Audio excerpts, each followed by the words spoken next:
Assalamu alaikum wa rahmatullahi wa barakatuh and July to all my dear students.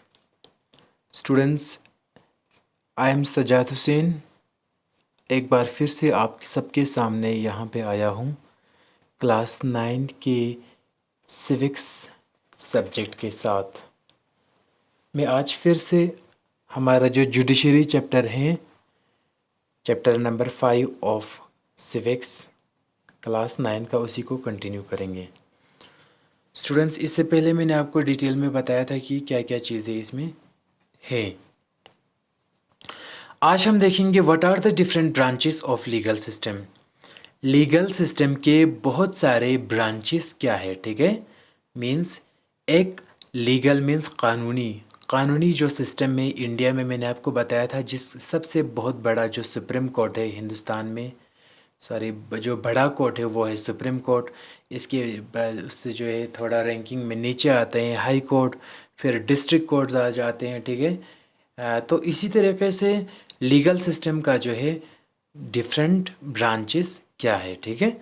The above case of dowry death falls within what is considered a crime against society and is a violation of criminal law.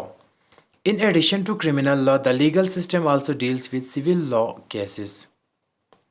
You read in chapter 4th of how a new civil law was passed in 2006 to protect women against domestic violence. Look at the following table to understand some of the significant difference between criminal law and civil law. ठीक है students, shortcutly मैं बताऊंगा। इससे पहले वाले video में मैंने आपको बताया था लेक्चर नंबर 2 इसी जुडिशरी चैप्टर का। इसमें मैंने आपको ये बताया था कि जो लक्ष्मण और जो सुधा गोयल और उनका जो केस था, जहाँ पे सुधा गोयल जो लक्ष्मण का बीवी होता है उसको आग लग जाते हैं, फिर लास्ट में अल्टीमेटली क्या करते हैं, लक्ष्मण और उसकी अम्मी जान जो है उन दोनों को कोर्ट क्या करता है, सज़ा सुना देता है, ठीक है। तो कहने का मतलब ये है कि कल जो हमने स्टोरी पढ़ा इससे पहले वाले चैप्टर में, उसमें हमने डोरी डेथ्स के बारे में पढ़ा, ठीक है, जहेज के बारे में हमने पढ़ा।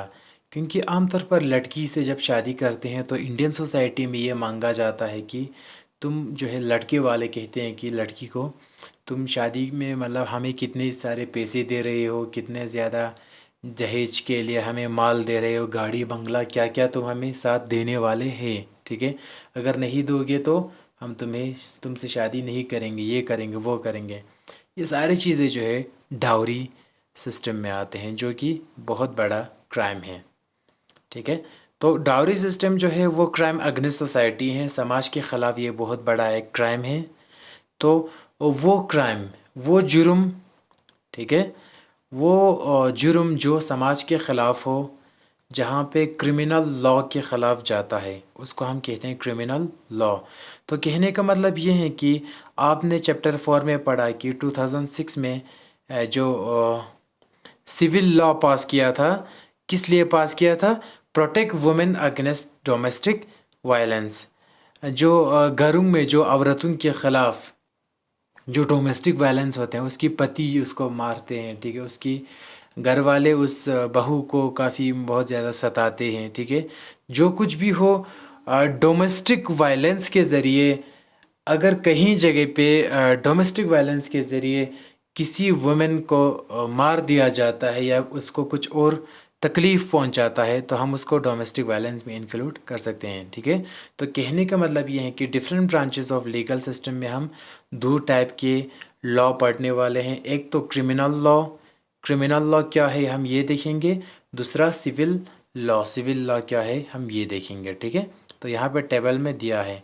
सबसे पहले क्रिमिनल लॉ में कहता है कि first part of criminal law deals with conduct और act that the law define as offense.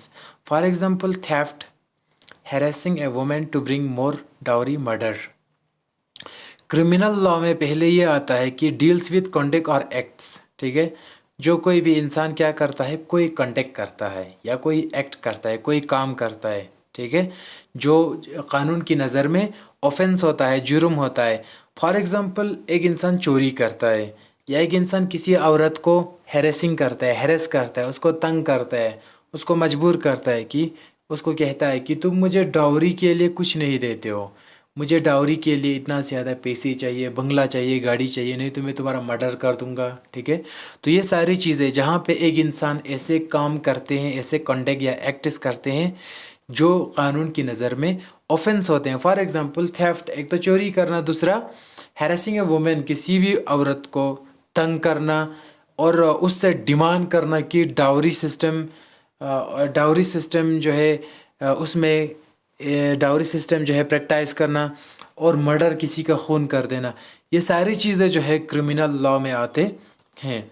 तो क्रिमिनल लॉ का मतलब ये हो गया कि आप जो है कोई क्राइम करते हो तो आपके अगेंस्ट एक्शन लेंगे क्रिमिनल लॉ के अकॉर्डिंग। ठीक है, तो क्रिमिनल लॉ इसी को कहते हैं जहाँ पे कोई इंसान एक ऐसा कॉन्डक्ट या ऐसा एक्ट करते हैं जो कानून की नज़र में ऑफेंस होते हैं। फॉर एग्जांपल चोरी करना या किसी औरत को मजबूर करके उससे दहेज या मर्डर वर्डर उसका कर देना। ठीक है, तो उसके अपोजिट में सिविल लॉ क्या है, डील्स विथ एनी हार्म और injury to rights of individual. For example dispute relating to sale of land, purchase of good, rent matters, divorce case. ठीक है, सिविल लॉ में क्या होता है, सिविल लॉ जो है वो डील करता है किसी भी इंसान की इंडिविजुअल के राइट्स को। ठीक है, यहाँ पे कोई किसी का खून नहीं होता है, किसी का मर्डर नहीं होता है, किसी को तंग नहीं किया जाता है।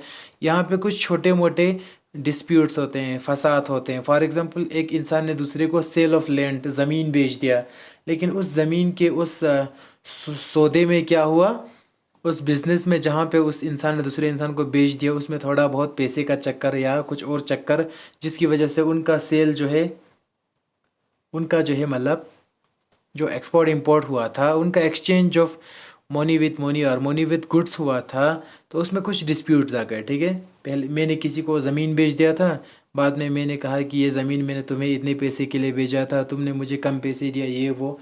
तो कोई भी ज़मीन का जो डिस्प्यूट होता है, ज़मीन का लैंड का जो मसला होता है, वो सिविल लॉ में आ जाता है। ठीक है, यहाँ पे किसी को मारना पीटना उतना भी ज़्यादा नहीं होते हैं, लेकिन यहाँ पे इंडिविजुअल के राइट्स को नुकसान पहुँचाता है।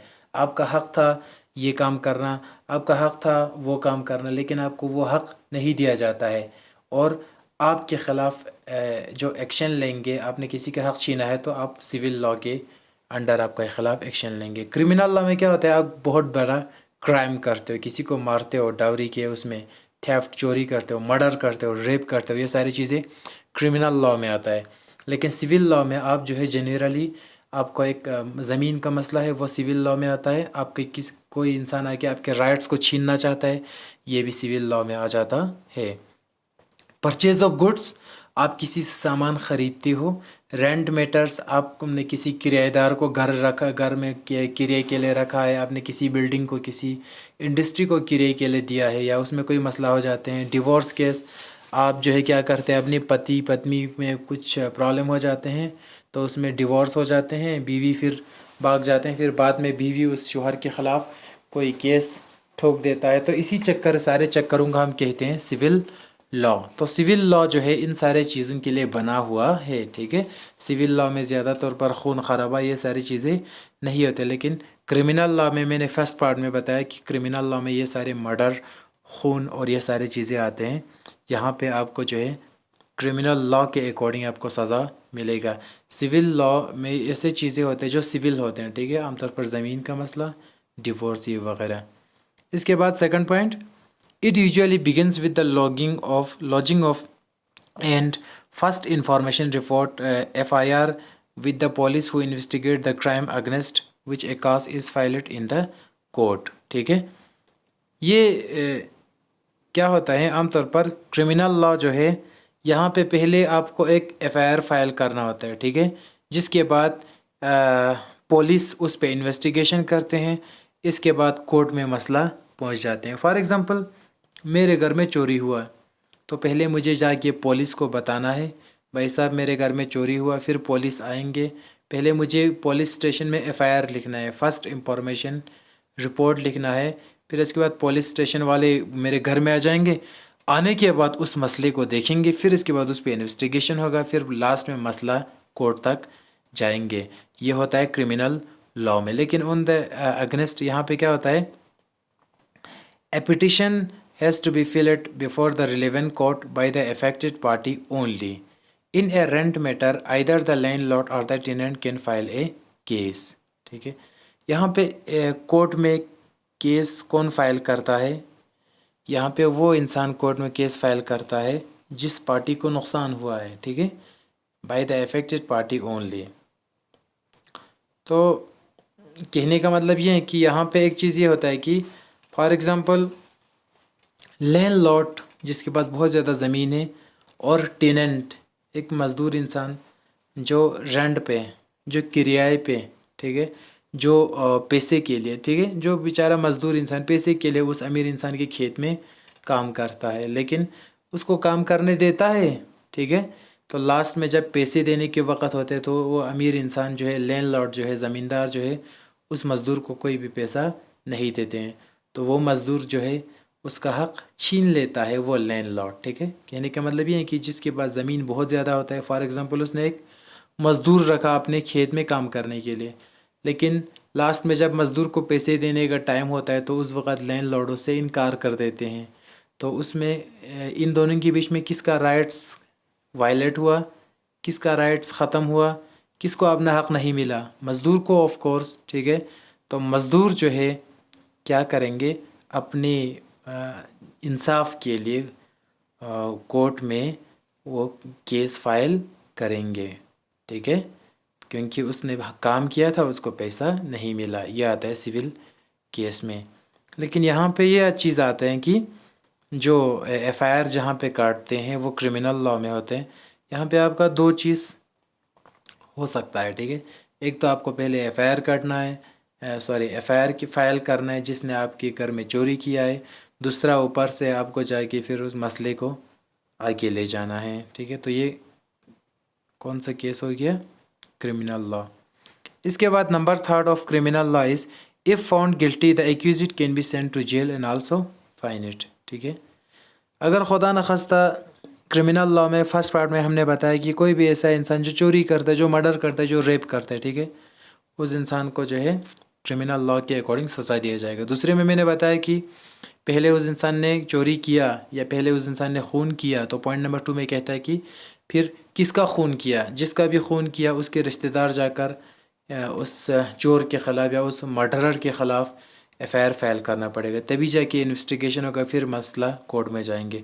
तो नंबर थर्ड में कहते हैं कि लास्ट में कोर्ट कचहरी का चक्कर काटने के बाद मसला जब हल हो जाते हैं तो अगर वो गुनहगार पाते हैं, अगर वो गिल्टी पाते हैं तो उस इंसान को जेल में दिया जाएगा, लास्ट में उसके ऊपर फाइन दिया जाएगा। This is the procedure of criminal law. तो सिविल लॉ में क्या होगा?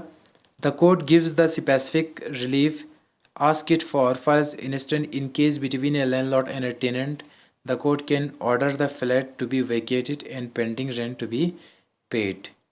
यहाँ पे कोर्ट कोई सज़ा नहीं देते हैं। फॉर एग्ज़ाम्पल मैंने यहाँ पे बताया था कि सिविल लॉ में क्या होगा, किसी भी टाइप का सिंपल यहाँ पे कोई खून खराबा नहीं होगा। मैंने किसी का ज़मीन खाया है, किसी ने मेरा ज़मीन खाया है, ठीक है, तो उसी मसले पे बात होगा। ठीक है, जो सिविल लॉ होता है आमतौर पर, जहाँ पे ज़मीन का मसला होता है, किसी डिवोर्स का मसला होता है, किसी का किराए का मसला होता है, किसी मज़दूर का मसला होता है, तो ये सारी चीज़ें सिविल लॉ में आते हैं। ठीक है, तो इसमें कौन केस फाइल करता है?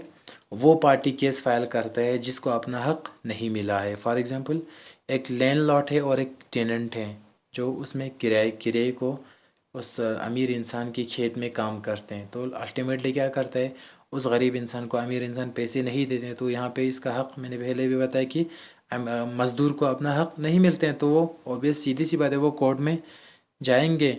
जब लास्ट में मसला ख़त्म होगा तो कोर्ट से क्या रीज़न आएगा, ठीक है, तो कोर्ट लास्ट में बताएंगे डिसीजन पे, भाई साहब तुमने इसका किराया नहीं दिया है तो इसको किराया देना है, और लैंडलॉर्ड को बताएंगे तुमने इसका फ़ीस या इसका जो मतलब तनख्वाह होता है जो तुम्हारे खेत में काम करता है वो नहीं दिया है, तो आज के बाद तुझे इसको सारी चीज़ें पे करना है। ठीक है, तो ये सारी चीज़ें जो है यहाँ पे आता है। तो डियर स्टूडेंट्स, आज हमने बताया आपको कि what are the different branches of legal system, legal system के डिफरेंट ब्रांचेस क्या क्या हैं। ठीक है, तो यहाँ पे मैंने आपको ये चीज़ बताई कि क्रिमिनल लॉ क्या होता है और सिविल लॉ क्या होता है। ठीक है स्टूडेंट्स, तो आज हम इसी पे रखते हैं, मिलते हैं इसी के चैप्टर के लास्ट वीडियो के साथ। तब तक के लिए thank you so much for watching this video and खुदा हाफिज़।